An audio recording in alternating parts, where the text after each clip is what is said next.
হাতের এই সুন্দর ফোনটা একটু গোল্ডেন গোল্ডেন কালারের, এইটার মডেল হচ্ছে Vivo V60।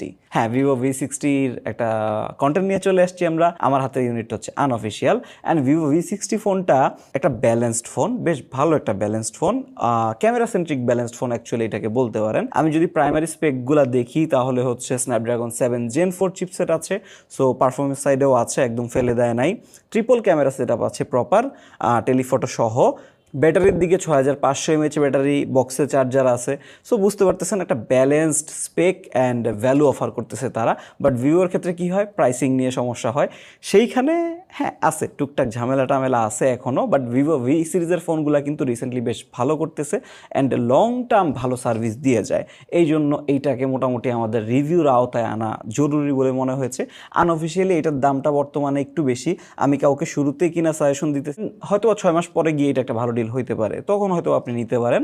That's up to you. So Vivo V60-র 8GB RAM and 256GB storage ভ্যারিয়েন্টের দাম হচ্ছে বাংলাদেশে আনঅফিসিয়ালি 50,000-51,000 টাকার মতন। ইন্ডিয়াতে এটা মোস্ট প্রবাবলি 37,000 রুপিতে একদম বেস ভ্যারিয়েন্টটা দেখলাম, আর হায়ার ভ্যারিয়েন্টগুলো তো আরও বেশি, মানে 40,000 রুপির একটু নিচের দিকে প্রাইস। সো কনভার্ট করলেও 50,000 টাকার দিকে চলে আসে। এই জন্য বুঝতেছেন দামটা অ্যাকচুয়ালি ওইখান থেকেই বেশি হয়ে গেছে। বাট এই ডিভাইসটা পুরো মার্কেটে যে ঝড় তুলে ফেলতেছে এমন কোনো কিছু না, আবার যে একদম ফেলে দিবেন ভিভো এমন টাইপের কিছু বলার মতন একটা অবস্থায় রাখে নাই, কারণ গ্লোবাল ভ্যারিয়েন্টের ব্যালেন্সড ফোনগুলোর চাহিদা দিনকে দিন বাড়তেছে। অ্যান্ড এই ফোনটার কিন্তু দুই ধরনের মানুষ চাহিদা লিস্টে থাকবে। নাম্বার ওয়ান হচ্ছে যারা চাইনিজ ডিভাইসগুলো নিতে চাচ্ছেন, মানুষ চাইনিজ রম যারা অ্যাভয়েড করতে চায় তারা হচ্ছে গ্লোবালের দিকে ঝুঁকবে, এই ধরনের ডিভাইসের দিকে ঝুঁকবে। অন দি আদার হ্যান্ড এখনকার বাজেট মিড রেঞ্জ ডিভাইসগুলোতে অ্যাকচুয়ালি টেলিফটো লেন্সটা গায়েব হয়ে যাচ্ছে। যেমন Honor 200 ছিল খুব ভালো এক্সাম্পল এই জায়গায়। Honor 300 400-এ আমরা টেলিফটো অলরেডি দেখলাম গায়েব। সো সেই জায়গায় হচ্ছে ও কিন্তু একটা ভালো জায়গা রাখতেছে। টেলিফটো যারা খুঁজেন তাদেরও একটা চয়েস হতে পারে। তো ভিভো V60 ভালো ডিভাইস, খারাপভাবে ফেলে দেওয়া যায় না ভাই। একদম যে ফেলে দিবেন কে কিনে এগুলো, না, অ্যাকচুয়ালি না। যদি আপনি ম্যাস পিপলের কথা বলেন, এগুলো অনেক মানুষ অ্যাকচুয়ালি কিনে, but the price is high. 50,000 টাকা ডেফিনেটলি নট অর্থ ইট।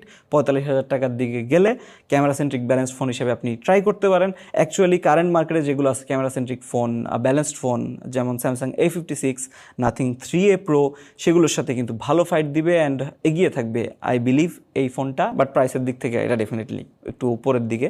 অন্যদিকে ওর যেই জাতি ভাই আছে Oppo Reno 14, ওইটা কিন্তু এটার খুব টাফ কম্পিটিটর। আপনি Reno 14-এর ভিডিওটা দেখতে পারেন, দুইটার প্রাইস কিন্তু একদম কাছাকাছি লাগালাগি প্রাইস, অ্যান্ড দুইটাই কিন্তু দুই দিক দিয়ে মোটামুটি ভালো অফার করতেছে। এর মধ্যে যে কোনো একটা আপনি নিতে পারেন, আপনি যদি ব্যালেন্সডের দিকে যান। ওইটাও খারাপ অপশন না, এটাও খারাপ অপশন না, দুইটাই ভালো আছে। আবার দুইটার যথেষ্ট কমতি আছে, আমরা কিন্তু দুই ভিডিওতেই কমতিগুলো উল্লেখ করে দিছি।